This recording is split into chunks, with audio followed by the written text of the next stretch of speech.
On the 25th of February 2023, Nigeria witnessed what is now touted to be the tightest elections we've had since 1999, the return of democracy. Before the elections, international observers and civil society organizations had projected these elections to be one with the most massive turnout and probably one of the most peaceful as well. However, some of these hopes and aspirations were dashed by many factors, including voter suppression, vote buying, violence, thuggery, and most annoyingly, the ineptitude of the Independent National Electoral Commission, which was supposed to be the umpires. The aftermath of this conundrum is now what has led to a myriad of court cases that we are now facing. The election, which was keenly contested by Bola Ahmed Tinubu of the APC, Atiku Abubakar of the PDP, and Peter Obi of the Labour Party, has now been disputed and is presently in court. This is as a result of grievances filed by the candidates of the PDP and Labour Party, given all the insecurities and all other malpractices that were alleged during the elections. The impact of all this is that even though the elections have come and gone, Nigerians are still glued to the television stations because we know that for the next couple of months we are all going to be discussing the aftermath of the general elections of 2023. This episode of the Debater's Perspective seeks to dissect all the issues that were surrounding the elections, the issues before, during, and after the elections in themselves. The guests that I have today are definitely going to go in depth to talk about the court cases that we now have and probably make a few projections as to what to expect over the coming months. Thank you for joining us. This is the Debater's Perspective. If you are new here, please do consider subscribing and hit the notification bell beside you, and very importantly, also share. My name is Eze Makuba.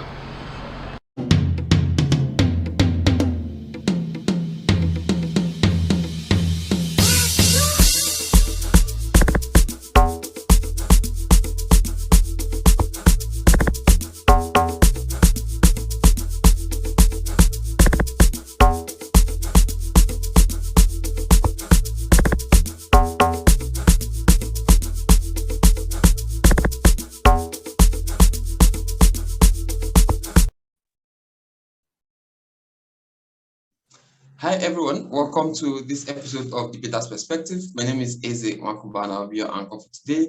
As already indicated in the preamble video, we're going to be talking about the just concluded Nigerian national elections and the aftermath, because even though the elections have come, we're not exactly sure that they have gone. So everything around the election, the before, the during, and the after is what we're going to be discussing. If you're just joining us here for the first time, this is the Debater's Perspective. This program is created as a means of trying to bridge the gap between the debating circuit and the rest of the world. More importantly, also to help debaters to find easy analysis, in-depth, conversations around some of these issues that oftentimes form the sort of debate motions or topics that they encounter at tournaments. So if you are joining us here for the first time, please consider subscribing to this channel, and also do feel free to share and turn on the notifications bell as well. Great. So today I'm excited to welcome two very exciting guests to the program. I'm going to be introducing them, and then you will see them on video very, very shortly. The first person is OBIANUJU ILOANYA, named one of the champions of women's peace and security in 2020 by Partners West Africa, Nigeria. OBIANUJU ILOANYA is a feminist, social justice campaigner, human rights activist, and development practitioner.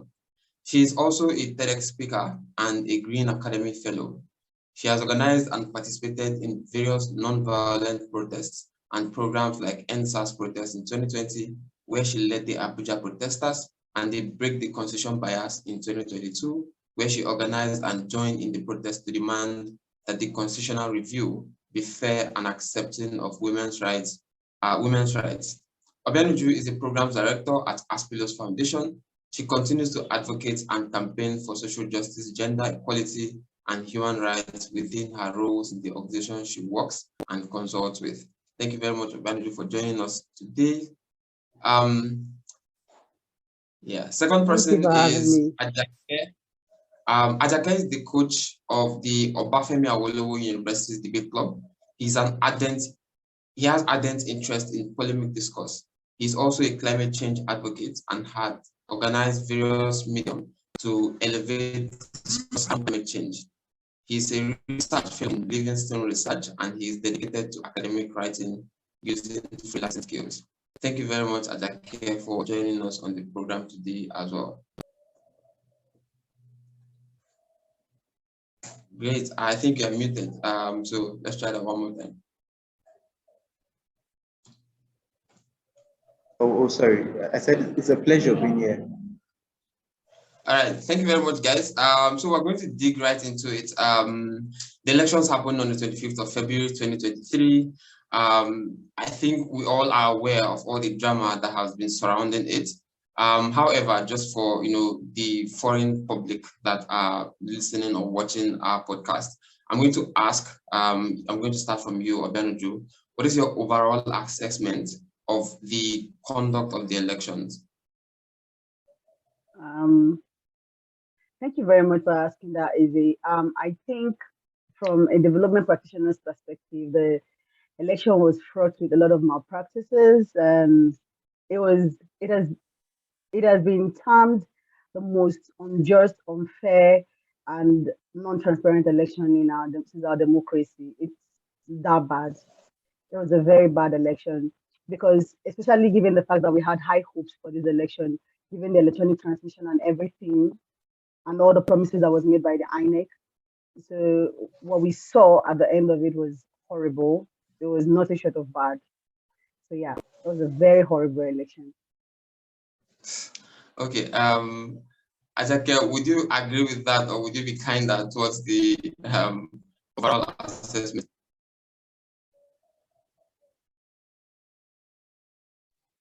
All right. So if I'm to comment on the general assessment of the election, I wouldn't use a few, like not all states experience that malpractice.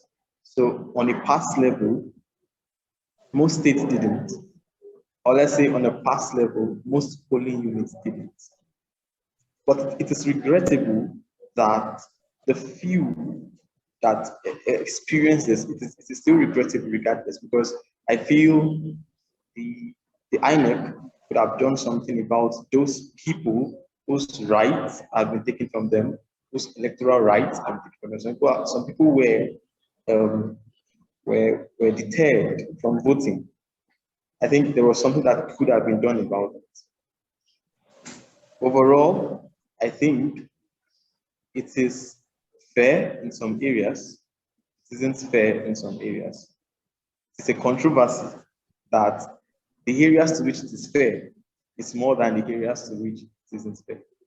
So my own personal opinion on that is this election represents a division of what democracy advocates for.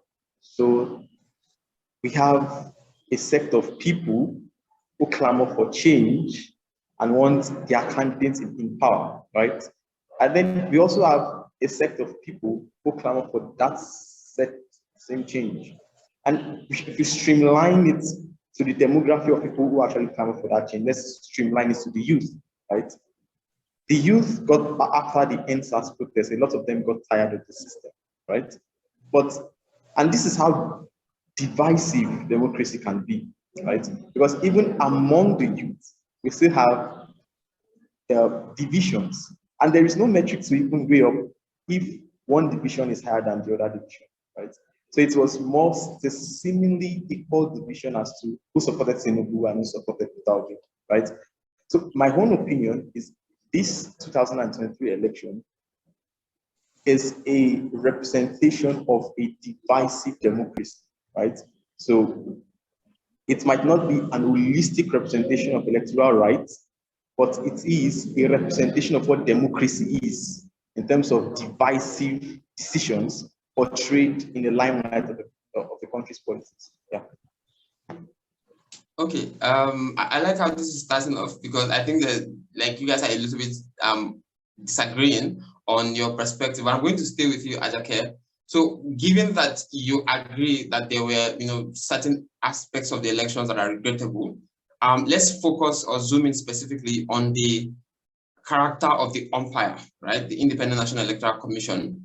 How would you rate their performance? So let's leave everything else that happened because youths had differences in opinions, but how do you think that the umpire handled the elections? And on a scale, let's say 1 to 10, 1 being poorest and 10 being excellent, how would you rate their, handling of the elections, considering that there was a mandate given to them to ensure free, fair, and credible elections? Yeah. I think how they handled it can be right and can be wrong from two perspectives, right? They can be right to say that since the vast majority of people are not affected by this abnormality, they can go on with the election. They can come to a conclusion to say that even if we have a rerun in these particular areas, there might not be a substantive level of closure given to, let's say, the other parties who are aggrieved. They could also be wrong in protecting the right of the minorities of people, in refusing to protect the right of the minorities of people who got affected in this election. I think the evidence are clear. We saw people being mutilated, being assaulted, people being intentionally withheld from voting, right? Even if we can debate that this doesn't happen holistically, it doesn't affect it doesn't affect two-thirds of the 36 states we have in Nigeria. In the perspective of the fact that these people pay taxes, the perspective of the fact that these people have the right to a country they, call their own, INEC can stand for them in that regard. I think they can. I don't support them not trying to have a rerun in those areas. They can, regardless of the outcome. Doesn't matter. Even if the outcome is going to mean that Tinubu wins again, right? It still doesn't matter. I think that's rerun because this particular set of people are entitled to that rerun. They pay taxes, right? And all those things.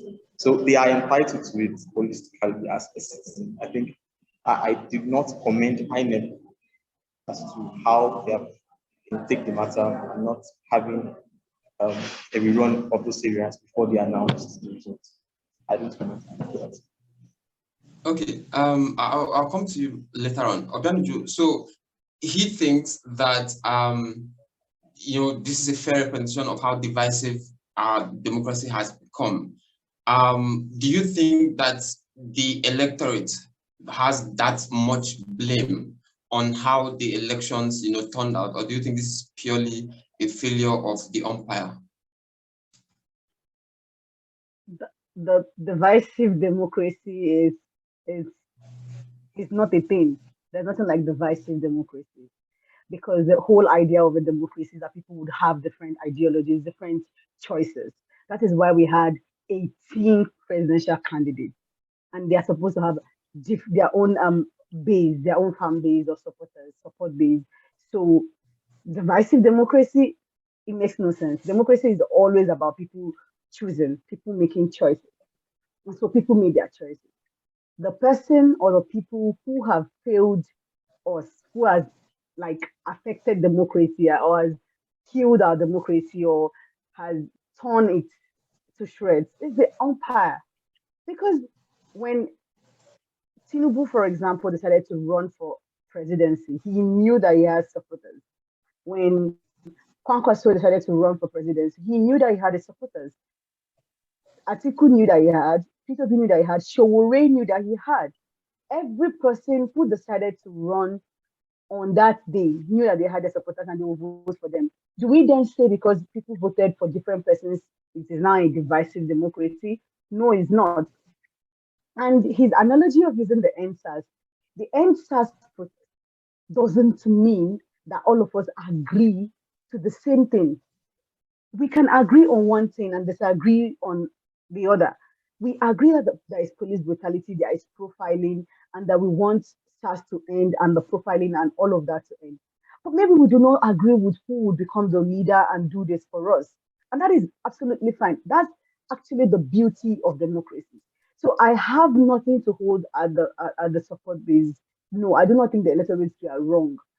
Even though there were all the ethnic dating and tribalism and all of that, all of these were encouraged by whichever base that used it, that weaponized it. It's fine. The main thing is that an election happened. People voted, and people's votes weren't count. Well, didn't count. People were not respected. Their choices were not respected. What the INEC promised Nigerians was a true, free, and fair election where they'll be using electronic transmission of votes. The INEC did not deliver on that. Whether we voted for a dog, cat, or rat, it doesn't matter. The fact is that even though we voted, our votes didn't count. That's it. Okay, I think there's some subtle agreement between everyone that INEC hasn't lived up to standards. But let's look at solutions in the future, because the way the Nigerian electoral system is built is that the electorate themselves can't really call out the umpire. So let's say, like Ajake says, oh, people were disenfranchised. You can't really sue INEC for not letting you do whatever. The way it's designed is almost like the individuals who have the right to go to court, for instance, are people who participated in the elections or who contested, not those of us, who voted. So given that, this is where we are right now, where, we are only hoping that the individuals who contested against the, person who won are the ones who can't go to court. Do we think that there needs to be some sort of change in the way we hold INEC responsible? Because it seems that that's the only accountability mechanism that exists. If, for any instance, P2B and Atiku decide to withdraw their suits and say, we are fine with the results, I don't think there's anything any other Nigerian can actually do to say, well, we are not happy with what INEC has done. I'll start with you, Uju. Okay, so the fact is that we've not tested our judiciary to that extent. Right now, there are some people, some group of people that are trying to do a class action suit against Yakubu, Mahmoud, and INEC. We have never had a situation whereby people decided to check if they have that right. The electoral laws did not say that, because they said if you participated, and if you can prove that you actually did vote, then you participated in the election, so you have the right to do that. But also on a second level, if you were disenfranchised from voting, like you didn't get your voter's card, but you did register, and your name was on the voters register, but you tried to get a voter's card and you were not allowed, of course, we have never. The problem is that we have never tried, and probably people could try now to do that. I think again that you are right for us to hold INEC and the umpire accountable. But I think that the bigger problem that we have is that the accountability measures would not even work. For example, what are the laws? What does the law say for an electoral officer that manipulates results? The punishment is not steep enough. I think it's just 2 years, and then there's the issue of you can even pay fine for it, and that's problematic. I advocate that issues that relate to election, which is like a blight on our democracy, which is, I think, a crime against the state, against the Nigerian state, right? There should be steeper punishment, like a life imprisonment. Yeah, something that hard, something that's serious. It should be on the same level as treason, felony. It should be a felony, because when people know that there is a steep punishment for it, and that if you are found guilty, and there is chances of you being found guilty, especially from the lower level of just an electoral polling officer, if you're found guilty, you will pay dearly for this. People will be more careful with it. But yeah, like you said, and I agree totally, we need to test our judiciary at that level. And people are trying to do that now to know if P2B withdraws the suit and Atiku withdraws the suit, what does that mean? It doesn't mean that they are not the only people that participated. I participated, I voted, and I think my vote didn't count. Why then shouldn't I be able to get justice for that? And I think people are looking at that now, and let's see how it goes. Yeah. Okay, Ajake, do you want to also respond to that question before we move on to the next thing? How do you think, what's the best method to, hold INEC accountable?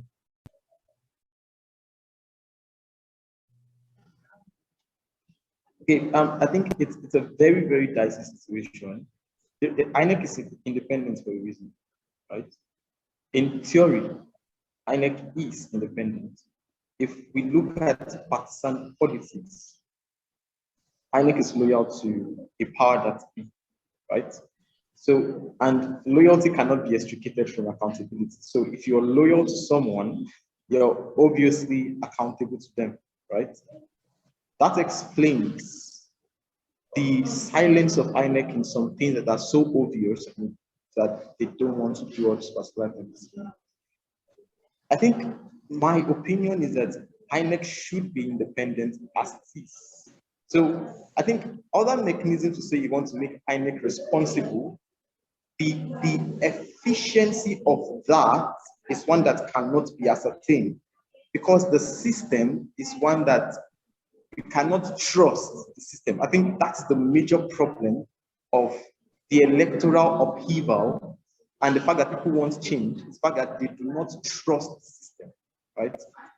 In a world where you say you want to make INEC accountable, meaning you are subjecting their power, right, to under an authority, right? And there is no authority you can point out in this country that to some extent doesn't have that lobbying gerrymandering power to a ruling party that exists, right?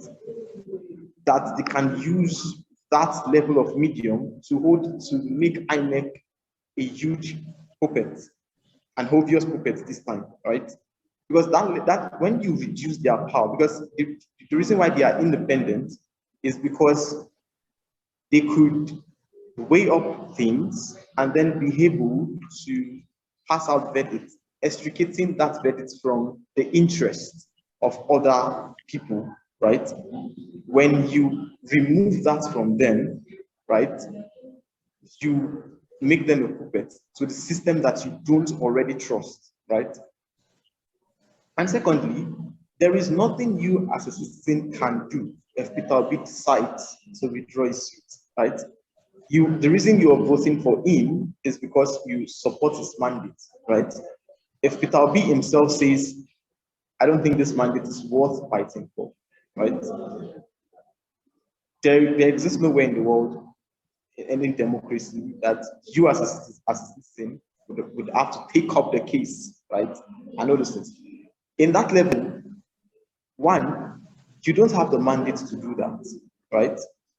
If you have the mandate on a principle, right, we think pragmatically, right, the success or how efficient that can be is one that will be dehumanizing to people that would want to buy into you.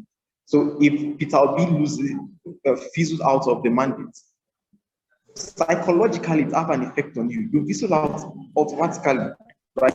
I think that's a psychology. The morale of Peter Obi is what gives his followers morale, right? To want to follow him and fight for him. If you reduce that mandate, you as a follower, you automatically have that psychological impairment, right? To follow the course automatically. So it's just a psychological thing that weighs you down. And I think that's my opinion.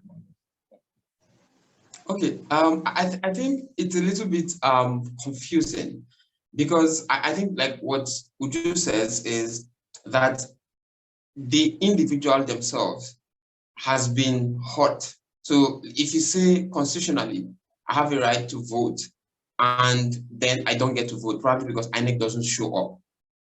Why exactly do I have to wait for P2B or Atiku? Let's say everyone wanted to vote for APC, right? And then, but INEC didn't show up at my polling unit on that day, and I don't vote.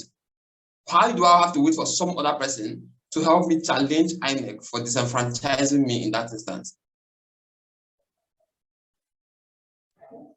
Well, it's a representative democracy, right?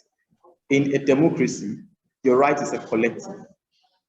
You don't exercise electoral rights individually, and that's the thing. So you need to exercise that right collectively. So that's why there is a representative. So Peter Obi can go to court on your behalf, right? And said, my followers have been disenfranchised, my mandate is being stolen, right? So let's look at a world where this is possible, right? We have thousands of people who would storm the court and ask for reparations. And mind you, these thousands of people, if they are going individually, right? They are individual distinct cases. Oh, I was assaulted. It's a case of assault. It's a case of withdrawal. It's a case of me being withheld to vote, right? Let's look at the impact of that on our current government. So we would have, obviously, Tinubu will finish his tenure before we settle all those 1,000 cases, right? In fact, it would be halfway into a second term. It would more likely not a second term, since there will obviously not be an election, since there is an unsettled case afterwards. But Tinubu would more likely finish 4 years, right? If we are to settle individual cases. And that's why we need to go on a collective, right? As opposed to I, as an individual, being personally aggrieved. I am banking on Peter Obi to stand in for me and all this. I think that's the whole purpose of a representative democracy, as opposed to individualistic stuff. It's more a collective thing than individual. Okay. You clearly don't agree, so. Yeah, I don't agree, because when he says that democracy is a representative, I understand representative democracy, but the elections are an individual thing. Nobody votes on your behalf, you vote on your behalf. What we're discussing here is people who were not allowed to vote, or people who voted and their votes didn't count, or people who were disenfranchised for one reason or the other. Now, I get the part of technicality, or would it work? How long would it take? And all of that. But like, that is for the judiciary to decide. So in the best, let's say in the best case scenario, there's actually a way it works. There's a way to ascertain. And right now, electoral law says that electoral decisions or whatever has to happen in 180 days. So you have to like finish up the whole process in 180 days. So there could be a timeline for it where you must prove beyond reasonable doubt. There is no reason why our cases take all this long. It is for you to prove and then disprove. But like, deliberately, it is time is being wasted so that people will get tired. That's my opinion. Now, this may not be the truth, of course. The judiciary might have a good reason. Of course, Nigeria is very big and there's a lot of population. Their dockets might be full or whatever. But like, there could be a timeline to this. So what Ajake is saying is that if it can work, then it should. That's what I'm getting from him. But if his only argument is that it won't work, it will take a long while, then I think it's unfair to tell people that because justice might take a while, they should not then seek for justice. What we are discussing here, however, is this the right thing to do? Should people be able to hold INEC accountable? Because our taxpayers' money is what we used to pay these guys, $300 billion, naira, to do this election, to give us a free and fair election, and they failed at that. Why then should we not be able to hold them accountable? That is the truth. Saying that it will not work and that Peter should go and save his fan base, how does he know if it's his fan base? Like you said, it could be Tinubu's, the winner's fan base, but they were not even allowed to vote. It could be Conquerors. So what happens then? Shore has also his fan base. So what happens if it is his fan base? So should we all wait for them to speak for us? These people are fighting that, well, even though a lot of people were disenfranchised from voting, the people that voted for me.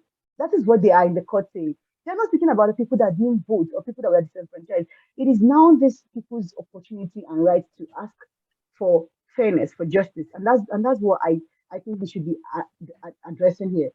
Do people deserve or reserve the right to ask for fairness from the electoral umpire? Is this the right thing to do? Gray or full? Like, that's it. Okay, thank you. And I think I think they do, by the way. Okay, so I think I need to then delve into, because you've made a claim that we paid INEC hundreds of billions of naira to deliver a certain kind of election that hasn't been delivered.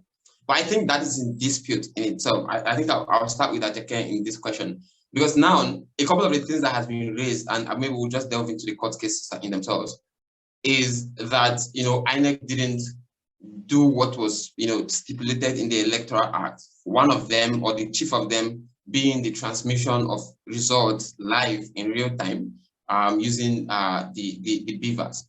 INEC has, in some instances, maybe through defendants, even those who are not legitimate, but in many instances, people have defended INEC to say that this is not a fair interpretation of that electoral act, right? So that insofar as INEC still uploaded results to the IRF portal, even if they didn't do it in real time, that should be an excuse.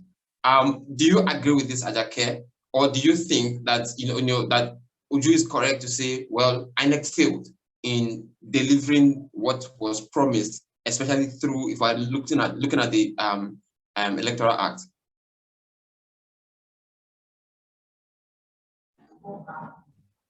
Okay, looking at the Electoral Act, they are responsible to police results and announce it, which they did. The contention is that the results they announce are fake. Some results announced are fake, right?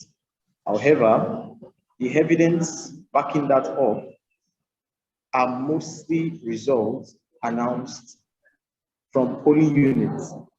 And the reliance on that, the validity of that announcement are social media proliferations, which that's a fear, because we're going to get into the first place. That's a fear. So how this court case is going to turn out for Peter Obi, right? The Conservative Court of Nigeria doesn't really respect to very large extent, and there are instances for that, the evidence on social media or all these things, right? So the fact that INEC did not maybe fulfill their end of the bargain, say that, okay, we need to post these results live so that we all can see it from our device and these particular things, that was more of something they think they can do, something new they can do, right? So there could be a lot of reasons why they didn't do that, right? Why they couldn't follow up that mechanism, but then they had the traditional medium of counting the results live and then announcing it, right? So what we didn't have was their initial promise and all these things. So I don't think that's enough metric to say that they are failed, right? Even though I agree that they are failed, but this particular metric isn't enough metric to say that they are failed, because they stuck to the traditional electoral duties that they were supposed to perform, right? The contention is the content of the announcement, right? Which I feel, if they are to go by the end of their bargain, it's something that can still happen, right? Regardless, they can still forge those results anyway if they're going to upload it online and we are seeing it, in our device and things. These are things that can still be forged, right? It's not mutually exclusive. So they still stuck to the electoral rights, but regardless of them not keeping to that in the bargain. Yeah. Okay, I'm going to stay with you very briefly, because I think that the reason why there was the introduction of the digital mechanisms, in the Electoral Act, was to eliminate or reduce at best the chances of human interference. Particularly, a lot of people have said that where a lot of the malpractices happen is at the collation centers. So if you can bypass all of that human error that happens at collation centers at the ward, local government, state, before it gets to federal government. So if you have direct communication from polling units to the Abuja Collation Center, which is what IRF was supposed to do for us through BEVAS, then you would cut out all of that. So if, in the wisdom of INEC and backed up by the legislature, we felt this was a good thing to do, and we all passed it, because there were a lot of rancor when that bill was in the House. If we all supported the passing of that bill, and INEC doesn't follow that bill, why shouldn't we say INEC failed and therefore use that to indict them? Because what you're saying is, well, there has been a standing practice, the traditional one, which is collate from local government, from ward to local government to state. That's a standing thing. But I think the electoral law was built, the new one was created to bypass the inefficiencies of the old one. So if somebody then goes back to an old system that we already know is flawed, shouldn't we assume that even at best, let me say they were not doing it intentionally, shouldn't we then assume that even that they failed at least in helping us reduce the amount of malpractices that happen in that sequence, supply chain from the polling unit to collation center in Abuja? Okay, yeah, it could be enough reasons to clamor for their indictment. But if you look at the fact that the vast majority of results that were rigged directly from the polling units, vast majority of them, directly before it's transferred. So we have instances of people not allowed to vote right from their polling units, right? So we had instances of people that were beaten out of the polling units. We have instances of law enforcement in polling units that can't do anything, right, for people who were chased out and assaulted. We have instances of thug in polling units who were saying that you cannot vote for this particular person within that polling unit. So the vast majority of results were already rigged as the process was going on before it was transferred. So the vast majority of results that were transferred were results that were already rigged, right? Right from the polling unit. So at best, what we are fighting for is the bad system that allowed that to happen, and in the sense that it happened in the outlook of the traditional way of that electoral system, right? So, meaning it's something that was going to happen with the beavers anyway, right? So the fact that we can then use that, okay, so since they say we're going to use beavers, and at the end of it, they did not use it, right? We can indict them, right? But I feel it's an indictment that will not go far, right? Because there could be a lot of valid reasons for them not to do that, especially when it won't change anything anyway if they use the beavers, right? Because the vast majority of people that were in court was that people couldn't even vote, right? It's just some few cases where we have some results in polling units, just one or two, maybe Lagos or instance, that we have a result and then it was displaying another thing, right? But the vast majority of it won't really change anything if they were using beavers. And I think it's an indictment that is just a waste of time and a digression from the case at hand, right? Because we need to focus on the case at hand, actually, right? People not allowed to vote and all things, as opposed to indicting, INEC for not sticking with beavers. Okay, Uju, you're going to respond to that, but in addition, 300 billion naira, is there any reason so valid enough to justify failure? Of course, there isn't. It's I find it weird what Ajake is saying, because then it means that either he didn't read the electoral law, the new electoral act, that was one, or he didn't follow like pre-election conversations between CSOs and INEC. Then he didn't even read the court cases, the cases that are in the court. Even before the presidential election, you understand what happened in Osun State with their delegates.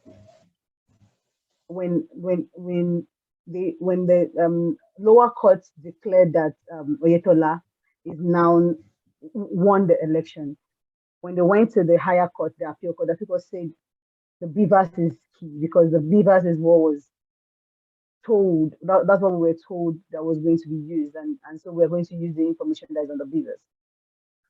If traditional means of transmitting votes or voting was working, then there was no need for us to stand in front of force headquarters several times last year, asking for the beavers to be for the electronic transmission of votes to be allowed. There was no need for a new electoral law. We campaigned for that electoral law to be passed. I marched with Moralu to the legislative, to the National Assembly, demanding that they pass it because we felt that it was going to change something, it was going to be a game changer. And actually, that was what it was supposed to be. That was the word they used for it, a game changer. INEC agreed that to cut out these malpractices that he talks about, where he says, oh, well, a lot of the results were already manipulated. INEC says, well, we're going to ensure that results are not manipulated. So the results that we're going to take is just that we are snapped with the beavers and uploaded. See, the conversation here is not even about, are they allowing us to see it in real time? what we are saying is, why is the results that we are uploaded from the beavers different from what INEC is announcing? It's actually different. And then you see that there were not proper training of the people that handle the beavers. So some people you saw putting their selfies or pictures of something else. And there were pictures of polling units in Lagos showing up for people in Adamawa. These are problematic. But then he says, well, even if we go through all of this, we won't. INEC will now have been able to do anything because the harm is already done. Then I say, the duty of INEC, he calls them an independent electoral commission, is that they have the right to cancel an election and say we are going to have a rerun.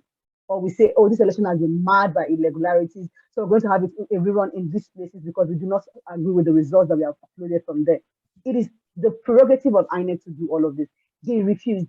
So what I'm saying is that, like, there are options for INEC to have taken, things that INEC could have done to right the wrong that they did. They refused to. So it's a deliberate act. What cases that are in court are saying, both the article case and the OB case are saying, what their argument is that you promised that you're going to use the beaver. See, we have 177,000 polling units in Nigeria. Up until today, we have less than 170,000 polling unit results on the INEC server. That is problematic. It means that all the results were not counted, and then you announced this was what was promised. So yes, 300 billion naira lost because one man has refused to take a stand and do the right thing. See, what we must understand is that we cannot keep on making excuses for failure. We say, oh, our democracy is young, just 24 years, and we have other democracies that are 200 and something years. But we can't keep on making mistakes. We have to learn from them. We're not in 1929 and all of that. We are in 2023. Technology has advanced. And you have the agency as an independent electoral commission to say, well, we are very sorry. We see this polling unit results and they were all cancelled and cancelled and cancelled. And we can't read this thing. So we say, anyway, let's have a rerun. Or you can also ask that polling agents from political parties submit a copy of their result, because every polling agent, the reason why these people are in court is because they have their polling agent's result, which was signed by them. And if it was not signed by them, then it is not a valid result. Anyways, so these are the things to consider. Let us not say, when Ajaki says that we can't indict INEC, I say, no, we can. We just don't want to. What he should be saying is that we shouldn't, or it's a long process. But I have never been one person to agree that because it's going to be a tedious process, then we shouldn't do it. For us to even have any form of independence right now, it was a tedious process. If our forebears said it's going to be very difficult talking to the Queen, we would still be under colonization. So every process is going to be hard. It's going to be difficult. We are going to test it to the limits and then find ways that work. So when we go to court, when these people go to court and they find out that the beavers is not working, but then the beavers is working, because the appeal court in Adeleke's case has now set the precedent that we must use the beavers. We must use what is in the beavers. Now, it is left for the Supreme Court to assent to this and say yes, which is the highest level. And I think that it will also happen in the Adeleke case. And if it does happen in the Adeleke case, then a precedent has been set. The beavers must be used. This was what was in the Electoral Act, that they will use the beavers to snap the results and then transmit it to the INEC server. It doesn't necessarily mean, when they say transmission of results, it doesn't mean that we are going to announce the results on beavers. No, we're going to transmit this result from the polling unit to the server, so that this thing that he says, oh, the malpractices happens at the ward level and then goes to the local government and then state. By the time it is happening, INEC already has the correct result. So whatever you are falsifying is fake. You get it now? So that is what he misses out in this. And this is the most important thing in this election. Why didn't INEC insist, or rather teach the POs, the polling officers, what to do? Because all of this is on INEC's plate. They had 4 years. Bear in mind that before an election happens, it starts as the president is sworn in, the next election is being prepared for. INEC had 4 years, but then they also had a year after after the new electoral act has been accepted to do this training, and they did not. or maybe they didn't do it very well. We don't know. Actually, as Nigerians, as citizens, we shouldn't care. It is their duty because we paid for it. And like you said, 300 billion naira is a lot of money. A lot of people suffered for it. I pay my taxes. I have my team. I feel very, very hot. And even if I was voting for, who do I say, Chichi, even if I was voting for Chichi, even if it was going to be whatever, I should be able to have my vote count, regardless of how INEC feels about it. Again, like he says, all those things would have happened still. And I say, well, it is left for INEC to have a rerun. Because in the budget that INEC prepares for a rerun, regardless of how election is going, a rerun is ready to happen so that if there's any chances, it should happen. So there is no excuses for INEC. They were wrong. That is why from the beginning, from the get-go of this conversation, I say my gruce is with INEC. Whatever electoral political parties might have done to rig election, if INEC did not allow it, it won't have happened. Yeah. All right. Thank you very much for that contribution. I think we're fast spent on time, but I want us to briefly touch on something else that is probably second most controversial in these court cases. It's about the status of the FCT. You stay in Abuja, and a lot of people have asked, why are you guys so special that Obi's legal team is saying, well, if you don't have 25% in Abuja FCT, then you shouldn't be president. I think what the Constitution says, and you're also an expert in that, given your role in the Constitution bias campaign. What the Constitution says is 25% in 24 states and the FCT. What is your objective definition of the use of that word there? Does it mean 24 states plus FCT, or 24 states in the country, even if FCT is not involved? I think that is the funniest part of this case, but I think it's panning out to be a very defining moment, because now everybody's waiting to see what is the court going to define from that or interpret that constitution, that clause in that constitution. So what do you make of this claim that if you don't have 25% in Abuja, you shouldn't be president?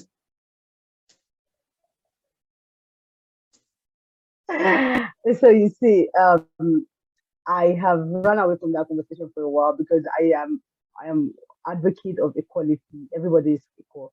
But the problem here is that never has it happened in our existence that the winning candidate did not have 25% of the FCT. This is the first time it is happening, actually. So it becomes a very important conversation to have. But then it says 2/3 of the states, and 2/3 of the states. We have 36 states, which would mean 12 states, right? And yeah.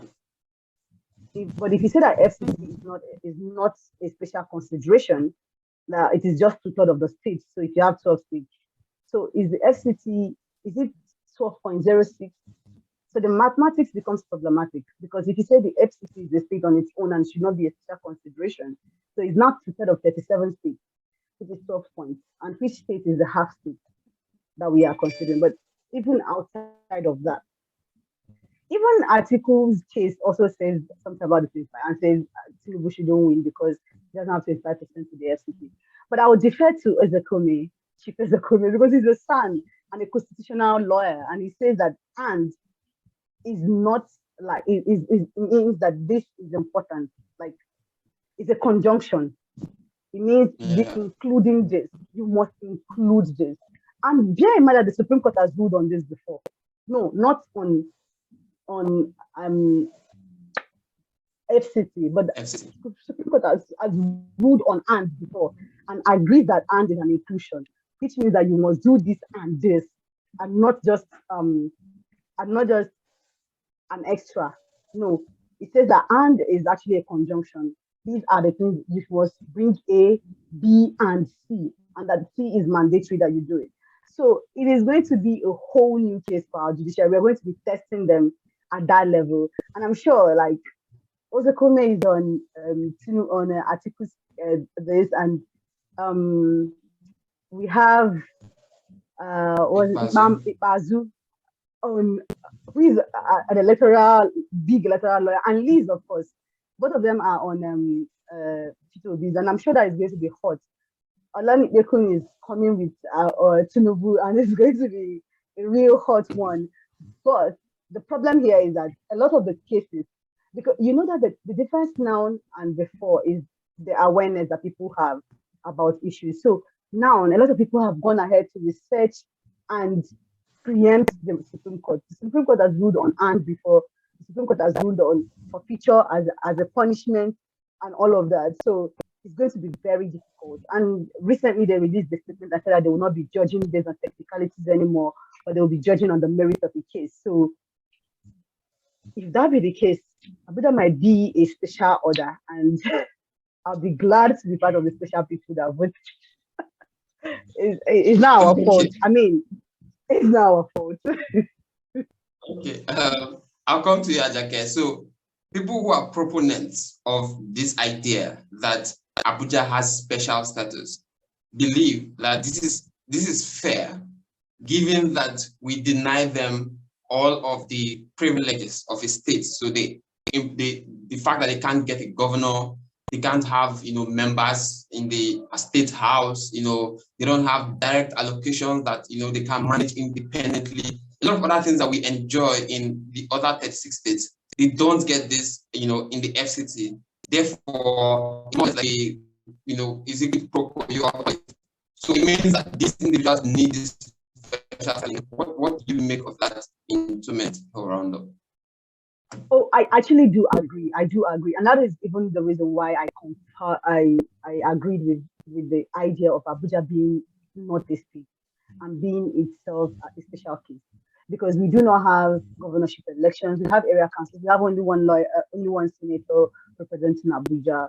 It becomes dicey, and I feel like the argument that if the president is going to be the one in charge of Abuja, then the president should at least win the state in which he rules over, or at least have 25%, so that at least you know that people that are in the place that he lives support his ambition. I think that is a very fair argument to have, even though it then confers, even though this is directly antithetical to my equality stance about things, I just can't help but agree that it makes a little bit of sense to see it that way.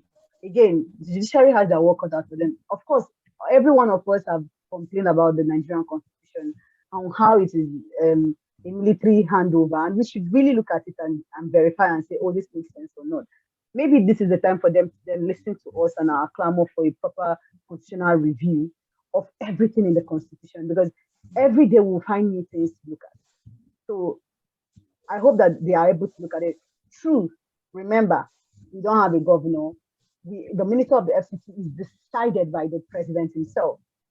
The FCT minister is like normal minister of education and all of that, decided by the president. So to that extent, yes, the president should at least win 25% of the people that live in the place that he wants to live to. So I guess so. Okay, Ajake, I'll let you have the final word on that, because I think you've been very vocal about, dismissing the thought that we need to give any special status to Abuja or the FCT. What do you think?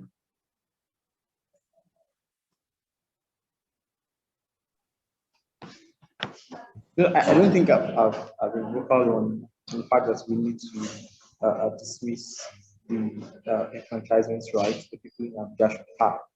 Right? I would agree with OBIANUJU on this. Why should you disenfranchise them? I think that's the question the court should answer. Why? There is no legitimate reason to do that. I think they are also citizens, right? And they have that, they should have that voice. I think they should have that voice and they should be heard and listened. And since that is the president's abode, the president should at least win, a considerable amount of trust over there, right? As opposed to a duality like a situation and all those things. I think that's my say on ethics. Okay. So final question.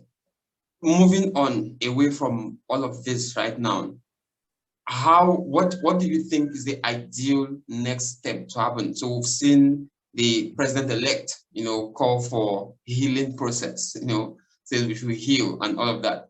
Do you think that there is a very good chance at Nigerians healing and forgetting, like we'll say in local balance, agreeing that everything that happened at night was mosquitoes? Do you think that's a good shot at us getting genuine national healing, given how divisive you considered in your first speech that these elections have been? Or do you think that the only way to get true healing is to actually address the divisiveness, that grew from these elections? Ajake? Nigeria is a very divisive country, right? We are so heterogeneous to an extent that it poses a threat and a beauty at the same time, right? If Nigeria is going to disintegrate, I think we would have done that a long time ago, right? We're living in a period of peace relative to the 1960s, 50s, 70s, a lot of coups and all those things, right? If I'm not being extremely pessimistic, Nigeria cannot achieve an harmonious voice moving forward, because I don't believe in beauty and diversity.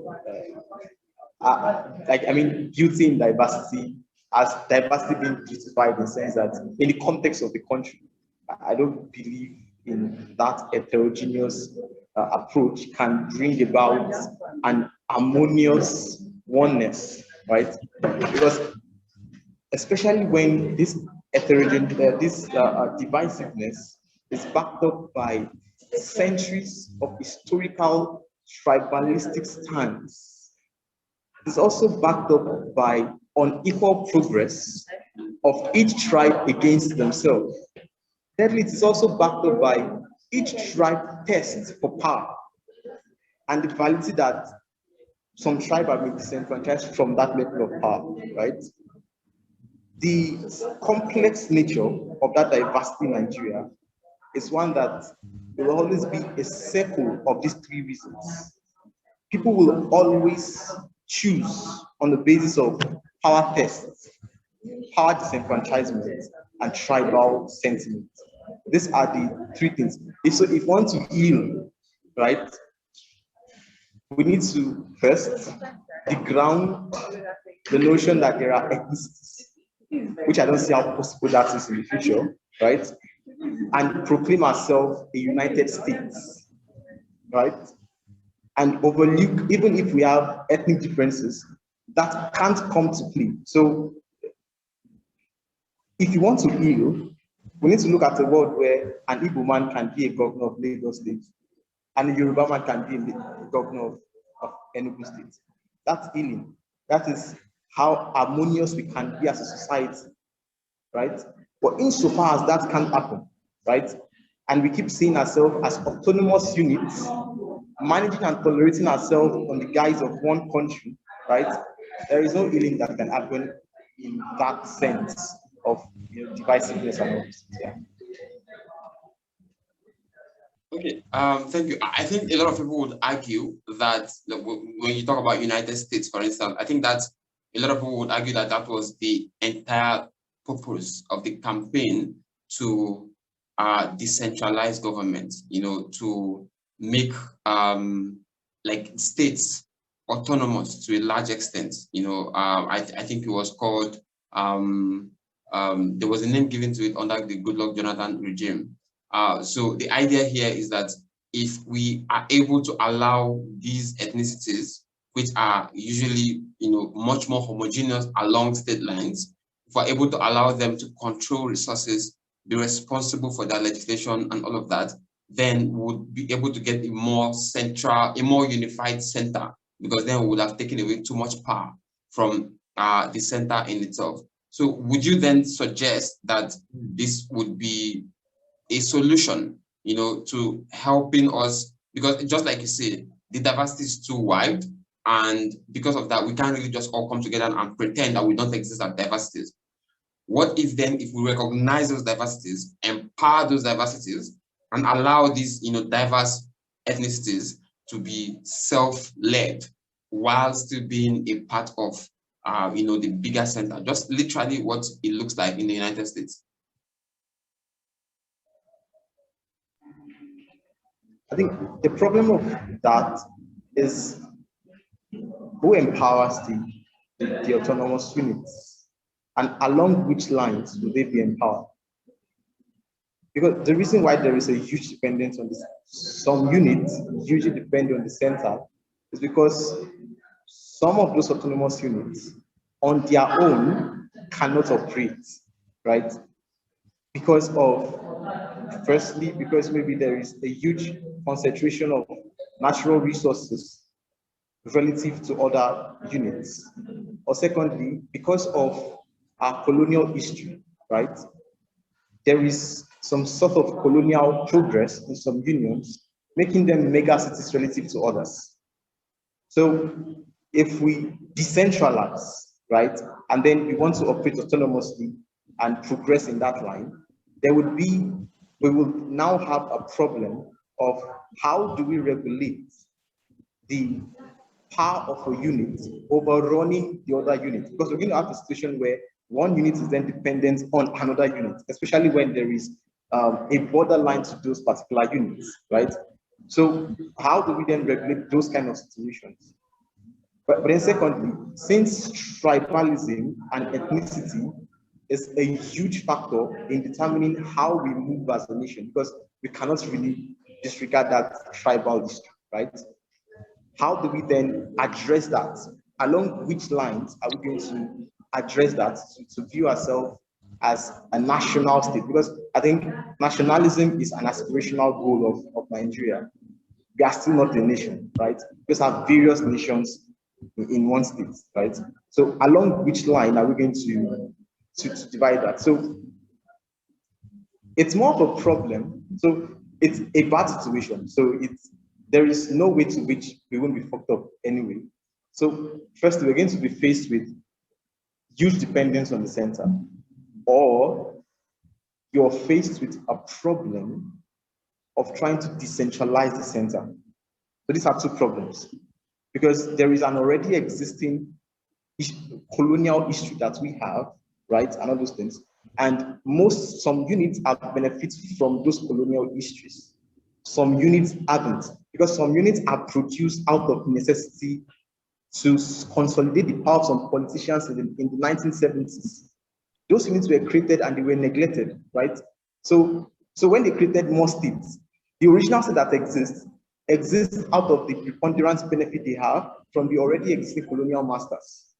So the newer states that were produced to consolidate their voting power. So we can have some specific people having an allegiance to me, right? So I can create 3 states. I obviously can have an allegiance to me, right? When I want to contest with a certain level of power, right? So that was the means to the end for which those states, most of them were created, for the convenience of power holding. Now we are faced with how do we manage those things.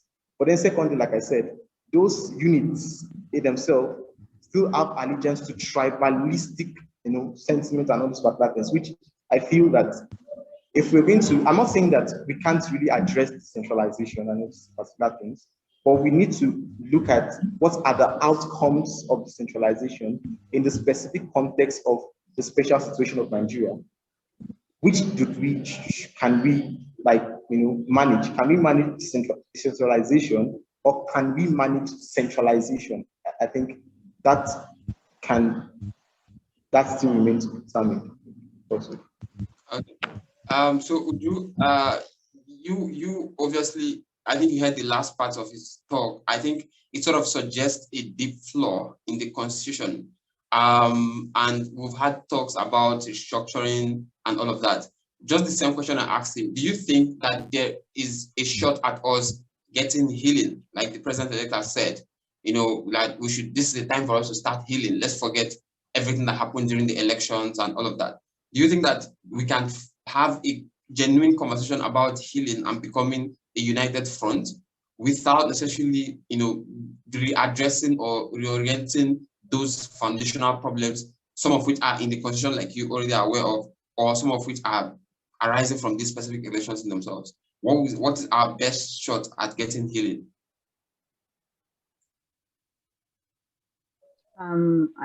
I think that our best shot at getting healing is to actually review our constitution and put in checks that would check the things that we've seen happen in this election. But even if our constitution was the best in the world and was reflective of the best of our best interests, I still think that this last election, if we are to go as it is right now, we will not have any chance of healing. There is a lot that happened during the last election, and it tore at our unity. Like it removed the veil that we've always put over our disunity. For a very long time, we have tried to act like we are one Nigeria and that we do not have any hate for one another or disrespect or disregard. This last election showed that there is actually a lot of polarization between all of us, and we really need to come together and ask ourselves: is this union working? And if this union must to work for all of us, how do we then ensure that it does? What is our deal breaker? As a person, I have my deal breaker. There are things I can't do, I can't tolerate, and that is what we should actually have in our constitution. Our deal breakers. These are the things that we cannot tolerate. This election has had a very high level of ethnic baiting and tribalism. Bigotry was high. The amount of misinformation and disinformation and propaganda that flew in this election was out of this world, unchecked. We we did not we need to do better, but we cannot do better by trying to skate over it and say, well, let's start with the healing process. No, the president elect is being clever by half to just say that he has the opportunity of actually talking to people and accepting, owning his part in what has happened. I think that that's one of the things that we need to do. Everybody needs to accept and own the part they played in what has happened in this election. From people who weaponize religion to people who weaponize poverty and ethnicity, there should be a level of ownership of, oh, I was wrong, or I accept that there were things that I did that were unfair, but the elections are over and I'm willing to atone for it and I want us to move forward. And then you at least call people to the table to have a conversation about moving forward. You don't just beat people and then hide the stick and say, why are you crying? Of course you know why they are crying. And if you don't address it and if you don't say sorry, people will not take you seriously. Again, I think that there's a high level of political consciousness and awareness amongst all of us. And with the wave of social justice activism right now in Nigeria, like there's even a high level of engagement on social justice and fairness, so to say. So some of the things that would have ordinarily flown or forgotten easily would not be anymore. The level of awareness that we have now means that we are going to bear grudges, hold grudges, and we're going to seek until we can't find answers anymore. In fact, some people are even discussing and saying, oh, well, if we're saying we're going to have judicial transparency, is it fair that some people, 7 people, sit down and decide at the Supreme Court level of what is the final say and their decisions are final? Should there be a review of the Supreme Court? Do you get? So all of these are conversations that are being had right now. And for me, I'm looking at Nigeria, it's kind of bleak to say you want Nigeria to just move on from what has just happened. I don't think so. The constitution needs to be, I don't want to say overhauled, reviewed, right? It needs to be reviewed. We need to understand the concept of equality and understand that our difference is not just man and woman. It's not just, and our education is unfair to us what we are going through in our education. Like you look at the lack of history and all of that, it also ties into the reason why we do what we do. A lot of these things have happened before. A lot of things that happened in the election have happened before. And if we had learned from it, we would not have been repeating it by now. We would have outgrown it. So my advice, or if you're asking for my sincere opinion, there's a lot of like Ajaki said, there's going to be a lot of unpacking of what has happened. They're going to have to go through the healing process. It's going to be a long, drawn out process. A lot of accountability needs to be taken. Our constitution needs to be reviewed. People need to accept the roles that they have played, including the opposition parties that are saying, well, the president-elect is wrong. They should also accept their roles in what has happened. And maybe we need to discuss our unity right now and still want to be together. Is this favoring us? This needs to be had as a conversation. Do we need to put in the tag of if something like this happens, what's our deal breaker? When do we break up? Where, when, and how? Those things have to be had. All right. I think there are a dozen more questions that could be asked. I just hope that, as we've said, that hopefully, probably the best outcome from these elections and the court cases themselves would be a deep introspection into the flawed, electoral laws that we have and generally the constitution. But beyond that, I also think, and this probably would have been our next conversation, but I think we're out of time, that we need to also talk about how to ensure that the systems are credible enough to obey these laws. Because, I think it's one thing to get the laws right, to get the constitution right. I think we got the electoral law right in this year, but we didn't get the implementation of the electoral law right. So I think there's obviously going to always be that disconnect between getting theoretical write-ups in the constitution and getting people to behave in a way that is aligning to that constitution in itself. But thank you very much, OBIANUJU, and thank you very much, Ajake, for joining us today on the show. This is the Debater's Perspective, brought to you by Royal Rhetorics. We have been having, an intelligent conversation between these two folks about the Nigerian general elections, and I think this is where we have to draw the curtains, and hope that we would be able to see you guys soon when we call you. But I think that this has been our longest episode ever, and I think it's necessary given how charged the topic in itself has been. But thank you very much, guys, for joining us today, and do have yourself a very nice day. Thank you for having me, and thank you, Ajaki, for the conversation. Thank you so much. All right, thank you, Elsie. Thank you, OBIANUJU. It's nice being here. Thank you, guys. So everyone else, kindly subscribe to the channel and please share and hit the notification bell beside you. Thank you very much. And until we come your way, well, you'll find out when we have our next episode. Bye.